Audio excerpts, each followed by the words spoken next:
아니 건설사 얘기 나와서 그런데 SBS가 한동안 이재명 도지사를 악마화했잖아요. 뭐 조폭과 연관돼 있다느니. 제가 뭐 그 SBS 그것이 알고 싶다에 뭐 파타야 조폭가 뭐 예. 그거 해가지고요. 예. 경기도지사 가자마자 예. 진짜 그또 시청률이 높더라고요. 한 10% 나오더라고요. 그렇지. 엄청 고생했어요. 게다가 또 저기 똥파리들이 얼마나 또 이재명 대통령 흠집 났는데 그런 거 이용했습니까? 파타야 조폭하고 예. 이재명 도지사하고 예. 뭔 상관입니까? 전혀 상관없죠. 그러니까 파타야에서 그러한 끔찍한 일이 있었는데 네. 그 파타야 조폭하고 아는 사람이 있어. 예. 그 사람이 성남에서 기업인으로 행세를 했고 네. 그래서 그 사람한테 기업인으로 행세하고 기부도 잘하니까 이재명 당시 성남시장이 뭐 좋은 기업인 유망한 기업인 상을 줬어. 뭐 상 이런 거 줬던 것 같아요. 혼자 준 것도 아니고 여러 명 준 거 아니에요. 명인데 줬어. 그랬다고 이 파타야하고 이재명 성남시장이 관련이 있다. 야, 이런 식의 그 취재는 유탐사식 취재인데. 예. 아니 이제 이 부분 관련해 가지고 제가 그 PD 이름도 아직 기억해요. 이 이름이 이큰별 PD라고 있어요. 이큰별 PD. 지금 뭐 하고 있나? SBS. 그러니까 뭐 모르겠어요. 네. 근데 이큰별 PD님 예. 아직도 그렇게 생각하시는지 저는 궁금합니다. 와, 그때 쇼를 했었어요. 뭐 그냥 똘똘 말아가지고 이재명 대통령 그 포스터 똘똘 말아가지고 전화 받는 걸 또 따로 촬영을 하고 김상중 씨도 거기 이용당해가지고 아이고. 누구요? 김상중. 탤런트. 예. 아니 그게 결국에는 제가 그때가 18년이었잖아요. 네. 지방선거 당선될 그 무렵이었고 네. 2018년 그때 11월에 제가 SBS 라디오 진행을 했었잖아요. 네. 그리고 나서 뭐 경찰이 뭐 무자비하게 이재명 도지사를 괴롭히고 그런 와중에 저보고 연락이 왔어요. PD가 이재명 두둔하지 말라고. 아니 말도 안 되는 수사에 대해서는 비판할 수 있어야 되는 거 아닙니까? SNS에다 그런 거 하지 말라고. 내가 방송에서는 그런 얘기 안 합니다. 그런데 방송에서는 또 이재명 대통령을 무한하게 깔 수 있는 판을 또 깔아놓습니다. 그때 심지어는 양진호라고 아시죠? 위디스크. 그 사람도 뭐 하여간 결국 감옥 갔잖아요. 이 사람하고 또 이재명 도지사하고 연관돼 있다라고 그 이정열 판사라고 대표적인 이재명 대통령 혐오하는 사람. 그 사람 입을 빌려가지고 그런 방송을 만들어가지고 제가 그날로 그냥 SBS 때려쳤어요. 월 그래도 1,000만 원 넘는 그 출연료 주는 곳인데 그냥 그 자리에서 때려쳤거든요. 그래서 제가 그 뒤로 아니 도대체 SBS는 왜 그 연초만 해도 너는 내 운명 이런 걸로 막 한참 이재명 대통령을 띄우더니 왜 지방선거 전후로 해가지고 이렇게 죽이지 못해서 안달이 됐나 그런 생각이 들었어요. 혹시 좀 아시는 거 있습니까? SBS가 태형 기반인 거는 뭐 만인이 다 알고 아는 있고요. 건 없고 너는 내 운명 동상이몽에서 예. 이재명 성남시장이 너무 뜨다 보니까 예. 경기도지사 어떤 선거 가도에 유리한 고지를 차지했다고 어떤 사람 생각을 한 것 같아요. 유력한 사람이. 네. 그래서 제 생각이에요. 유력한 사람이. 네. 예. 뇌피셜인데 그래서 SBS에 어떤 압력을 넣은 게 아닌가. 결자 해지해라. 결자 해제해라. 이렇게 이재명 원래 성남시장 경기도지사 할 깜도 아니고 유명하지도 않았는데 네. 너희들이 키워줘서 이렇게 정치적으로 유명세를 타고 있고 인기가 높지 않냐. 그래서 결국 경기도지사도 되지 않았냐. 네. 다 너희 잘못이다. 예. 너희들이 책임져라. 그래서 그랬을 가능성도 지금 생각해보면 있을 수 있다. 당선되고 나서 SBS 그것이 알고 싶다를 통해서 조폭 연루소를 얘기했고 그 조폭 연루소는 여러분 경찰 단지에서 킬됐어요. 이게 뭐 어느 것 하나 뭐 사실에 근거해서 이게 보도가 된 게 아니라는 게 그때 경찰 수사 단지에서 확인이 됐고요. 근데 그 유력한 사람이 누굴까요? 제가 아는 그 사람일까요? 글쎄요. 제가 뭐 아니 유력한 사람은 당시 정권의 실세였다라고 봐야 합리적인데 아니 뭐 국민의힘 쪽 사람일 리는 없을 거 아닙니까? 지금 뭐 사실은 정권이 바뀌었지만 네. 그때 당시에 이재명 경기도지사가 성남시 분당 경찰서로부터 네. 모진 수사를 받았는데 그렇지. 아니 민주당 소속인데. 그때 60명의 예. 경찰관이 분당 경찰서로 파견을 갔고 변호사 출신 경찰관이 또 있더라고요. 예. 그런 변호사 출신 경찰관도 5명이나 파견 갔다는 그때 첩보가 있었습니다. 아, 여기 이제 문재인 정권 인사들 중에서 누군가가 이렇게 이재명 경기도지사 싹을 밟으려고 했다라고 저 보는 게 합리적이고 저는 그렇다고 강력하게 추정하는데, 아 그래요. 저는 뭐 그게 사실은 그래서 그게 사실은 명명백백히 밝혀진 게 아니기 때문에 예. 뭐 문재인 정권에서 조직적으로 그런 일을 했다 그렇게 생각하지는 않습니다. 그런데 본인은 그렇게 생각하시고 난 그렇게 생각합니다. 난 그렇게 생각해요. 왜냐하면 11월에 내가 경험을 했거든. 그게 그 연초 2018년 연초에 동상이몽에서 이재명 대통령 네 분이 그렇게 떴고요. 그리고 7월인가 그때 그것이 알고 싶다 해서 SBS가 자기들이 그렇죠. 도지사 되고 나서 되고 나서 공격을 했고 11월에 SBS 라디오를 통해서 막 무슨 터무니없는 조폭렬 누설에 힘을 실어주는 추가적인 판을 만들려고 했고 나는 그 자리에서 그만뒀다니까요, 여러분. 그날 뭐 SBS 라디오뿐만 아니라 SBS 라디오가 만드는 팟캐스트 컨텐츠도 하고 있었는데 다 때려쳤어. 그날로. 근데 이거는 아무래도 SBS 차원에서 어느 쪽과 연결되어 있는 인사의 압박에 의해서 이재명 죽여라라는 뭔가 사인이 간 것이다. 시그널이 간 것이다. 이렇게 보는 것이 합리적인 것 같습니다. 그리고 동상이몽을 통해서 김혜경 여사님도 막 세인의 관심과 인기를 받았잖아요. 그러니까 그 경기도지사 경선 때 뭐가 있었습니까? 해경공 김씨해가지고 아주 폐륜적인 인사로 또 의심을 받았어요. 김혜경 여사가. 그것 때문에 얼마나 치명상을 입었습니까? 이게 다 큰 그림 속에서 이루어진 계략이다. 전 이렇게 생각을 하고요. 또 2017년에서 2018년 넘어갈 때 서울중앙지검 그때 말 잘 듣던 윤석열 휘하에 한동훈 휘하에 검사가 성남 출신 기업인 코마트레이드 대표 이름이 같은 이준석한테 계속해서 찌른 거 아니에요. 이재명에 대해서 불리한 진술하라고. 이게 여러분 2017 어느 정권 때였습니까? 그 정권의 실세가 나서서 이재명 죽이려 했다. 그리고 이재명 대통령은 그 당시에 매우 고생하셨다. 이건 정설입니다. 이건 틀림없어요. 아이씨, 막 화가 나네. 아니 근데 네. 우리 김영민 목사님이 그러한 이유로 그래도 공중파 방송 네. DJ 이런 게 쉬운 게 아닌데 글쎄 말이에요. 참 그 자리를 월 얼마 포기했다는 것 자체가 제가 마음이 아픕니다. 네. 아니, 근데 그런 나쁜 방송을 할 수는 없잖아요, 기본적으로. 내가 그래도 저기 뭐 아무리 또 실력이 없고 그냥 욕설 많이 한다는 나부랭이지만은 그래도 그런 염치 정도는 있습니다, 제가. 네. 마음이 아프네요. 와, 2018년의 일을 생각하니까 막 갑자기 물 밀듯이 분노가 치밉니다. 이거 좀 규명했으면 좋겠는데 이런 걸로 또 이제 과거를 다시 그래서 살펴보자. 김용민 TV 구독자분들이 제가 보면은 제일 로얄티 충성도가 강한 것 같아요. 뭐 화끈하고. 여러분 그런 김용민이가 사랑하고 존경하는 우리 김지호 대변인 많이 기억해 주시기 바라겠습니다. 특히 성남에 계신 분들 김지호 이름 똑똑하게 기억해 주시면 근데 감사하겠습니다. 이제 제가 여기 와가지고 네. 과거 이제 경기도지사 시절 네. 문재인 정권 초기에 예. 이제 이재명 경기도지사가 어떤 탄압받은 것 네. 그리고 조국 대표가 그 당시에 탄압받은 거 비교해서 그 당시에는 조국 대표가 좀 더 탄압을 받은 것 같다 얘기를 했더니 어떻게 그런 말을 할 수 있냐고 막 아직도 막 그런 말씀을 하세요. 제가 드린 말씀은 뭐냐면은 그 당시에 주목도는 이제 조국이 높긴 했지 네, 사실은. 그때 당시에 이제 이재명 경기도지사는 이제 그 당시에는 본인만 이렇게 수사를 받았는데 네. 조국 전 장관 같은 경우는 가족이나 뭐 다 수사를 받고 배우자도 감옥에 갔잖아요. 이제 그 부분 말씀드린 부분이고요. 네. 전반적으로 보면 네. 사실 그건 좀 비교하기 어려운 것 같습니다. 사실 제가 이재명 대통령이 당대표 시절에 그 곡기를 끊고 정말 죽을 각오로 그럼요. 예, 단식 투쟁하는 거 옆에서 봤잖아요. 예, 그리고 예, 예.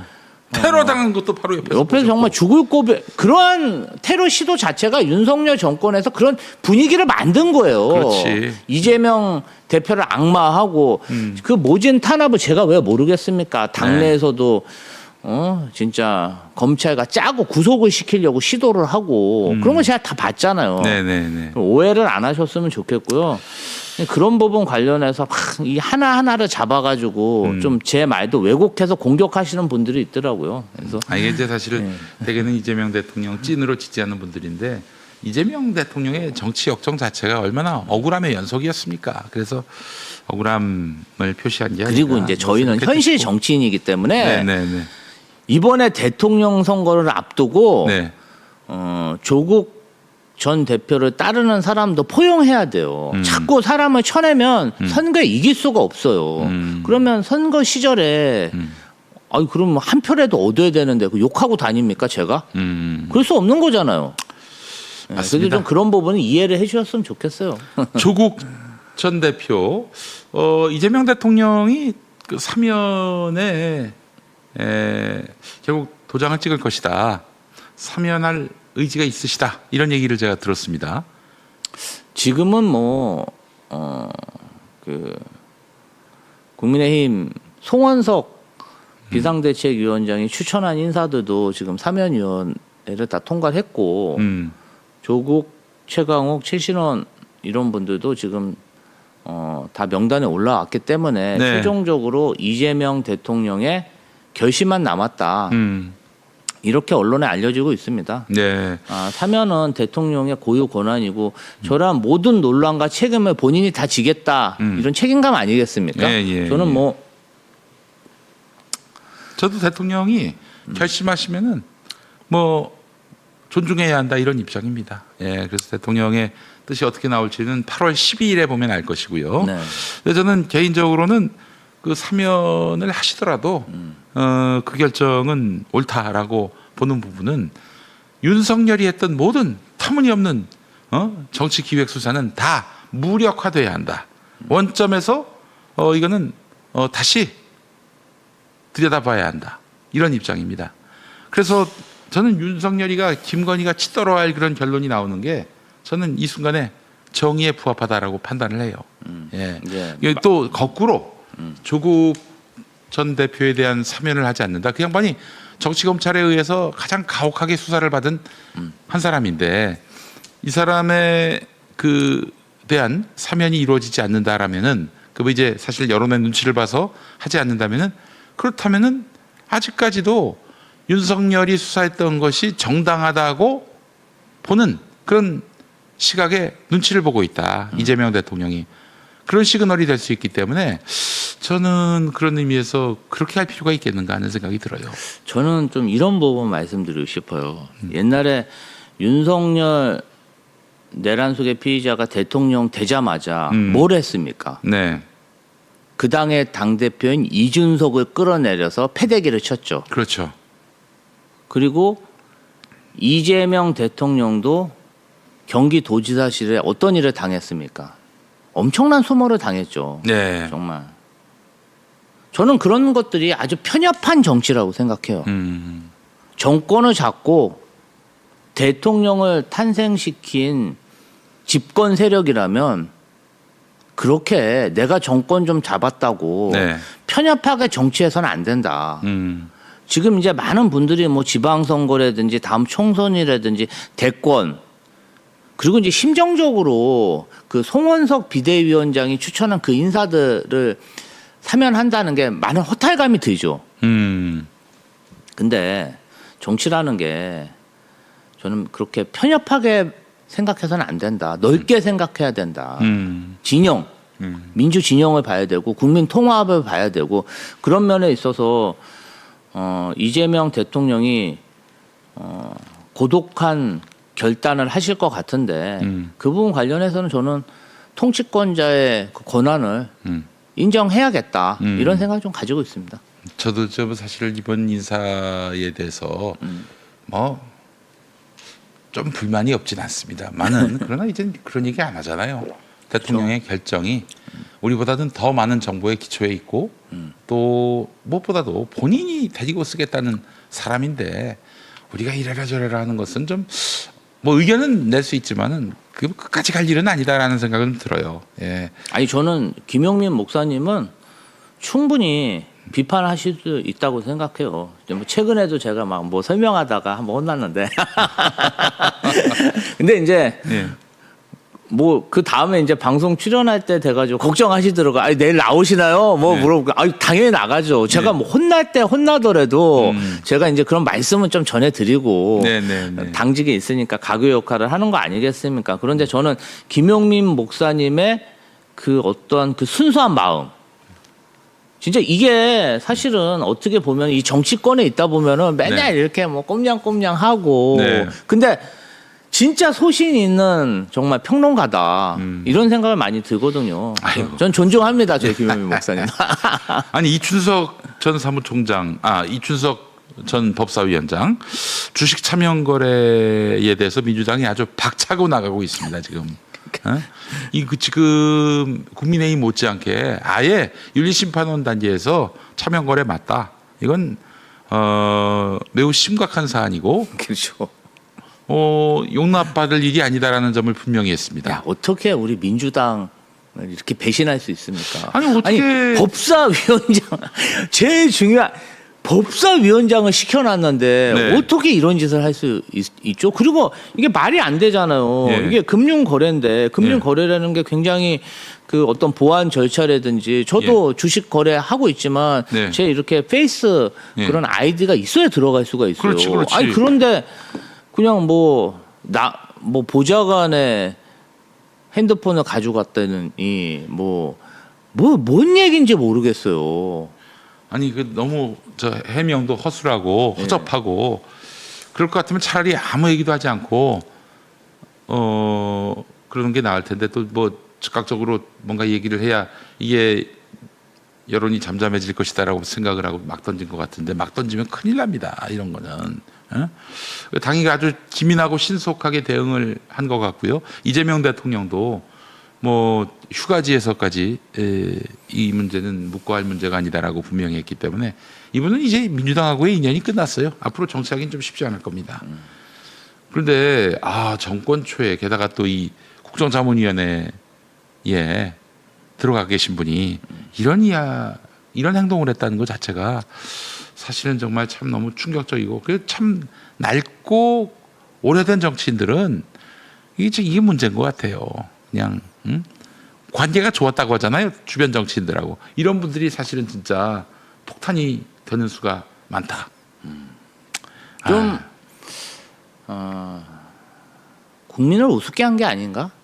아니 법사위원장이 어떤 자리입니까? 그렇지. 얼마나 중요한 자리예요. 모든 구태와 맞서 싸우는 곳인데. 근데 거기서 법사위원장을 맡은 지 얼마 되지도 않은 사람이 이런 일을 벌였다는 것 자체가 네. 너무 실망스럽습니다. 네. 이런 거에 대해서 뭐 이 대통령이 뭐 당에서 오랫동안 수고 많이 했다고 봐주거나 그럴 뿐이 아니죠. 이재명 대통령이 휴가지에서도 메시지를 냈죠. 네. 수사기관에서 내가 봐서는 철저히 지금 수사해라. 휴가지에서 휴가를 즐기질 않아 이 양반이 계속 국정을 돌보고 있는 것 같아요 지금. 그렇습니다. 그래서 이 이슈에 대해서도 그냥 강력한 어조로 지금 메시지가 왔는데 이제 이 대통령을 잘 모르는 것 같아 이분이. 이런 거에 연루가 되면은 절대 봐주지 않는 분이고 게다가 또 이 대통령이 이제 부동산으로 쏠려 있는 자산을 이제 주식으로 옮기겠다라고 하는 마당인데 이렇게 차명 계좌로 해가지고 아니 본인이 AI 국정기획 자문위 분과장인데 네. 그 뭐 IT주를 이렇게 사고 팔면 되겠습니까? 네. 안 되지. 이해 충돌이 또 맞물리고요. 차명 장기 거래도 투자해야죠. 예. 단타 때려 그러면 안 되죠. 네. 하여튼 이 일이 좀 좋은 자극제가 돼서 민주당 안에서 팀워크를 이뤄서 내가 곧 이재명이다.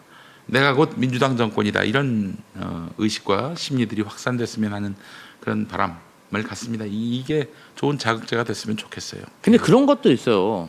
이제 국회의원도 굉장히 많고 네. 당원도 많고 그리고 이제 정부를 이끄는 그런 정무직도 많기 때문에 네. 모든 사람이 다 완전 무결할 수는 없겠죠. 네. 근데 이러한 사태가 벌어졌을 때 이재명 대통령과 이재명 정권 그리고 민주당이 어떻게 처리하냐.